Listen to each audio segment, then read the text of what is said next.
तो अब बलात्कार को तभी बलात्कार माना जाएगा जब किसी महिला के वजाइना के अंदर इजैकुलेशन विद पेनिट्रेशन होगा। अगर ऐसा नहीं होता है तो उसे अटेम्प्ट टू रेप यानी कि बलात्कार की कोशिश मानी जाएगी, बलात्कार नहीं।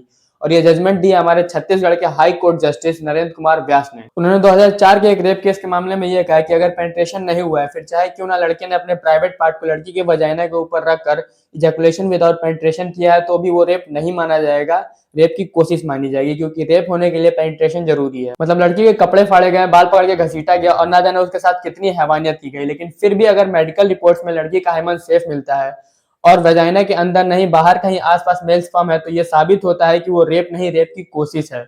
और ये कहते हुए उस आरोपी की सजा 7 साल से घटाकर 3.5 साल कर दी गई और मात्र 200 रुपए का जुर्माना लगाया गया। इस रेप केस के ऊपर हाई कोर्ट का ये जजमेंट और सुनाया गया इस फैसले से तो ये आउटकम निकल के आता है कि अब हमारे देश की महिलाओं को रेप के दौरान पेनिट्रेशन तक का वेट करना पड़ेगा, ताकि वो कोर्ट में ये कह पाए कि हमारे साथ बलात्कार हुआ है, बलात्कार की कोशिश नहीं। और इतना ही नहीं, एक ऐसे ही केस के ऊपर इलाहाबाद हाई कोर्ट की जजमेंट भी सुन लो। नाबालिग लड़कियों का स्तन दबाना, उनके पैजामे की डोरी तोड़ना अटेम्प्ट टू रेप नहीं, प्रिपरेशन ऑफ रेप माना जाएगा। वैसे इस फैसले को 10 फरवरी को रद्द कर दिया गया है, लेकिन सोचो हमारा इंडियन जुडिशरी सिस्टम कहाँ जा चुका है।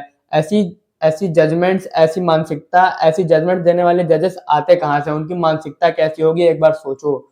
मेरे भाई, हमारा भारत का कानून तो बिक चुका है, मुझे साफ साफ दिख रहा है। लेकिन बस मैं अपने देश की महिलाओं से, बहनों से, बेटियों से बस इतना कहना चाहता हूँ कि मेरी बहन जैसी बहनों, सबसे पहले और सबसे ज्यादा अपनी प्राइवेसी और सिक्योरिटी को महत्वता दो। और हाँ, अगर पब्लिक प्लेस में कोई भी स्थिति तुम्हें असहज लग रही है तो उसे इग्नोर मत करो, क्योंकि हमारी गट फीलिंग अक्सर सही साबित होती है। और पब्लिक प्लेस में अगर तुम्हें कुछ भी डिस्टर्बिंग लग रहा है और ऐसा लग रहा है कि तुम्हें कोई भी फॉलो कर रहा है या बहुत दिन से कोई एक पर्सन तुम्हें टारगेट कर रहा है, तो अगर ऐसा महसूस हो रहा है तो सबसे पहले अपने फैमिली मेंबर्स को अपना फोन उठाओ और अपनी लाइव लोकेशन भेजो, जिससे कि वो तुम्हें ट्रेस कर पाए कि तुम उस वक्त कहाँ पे हो।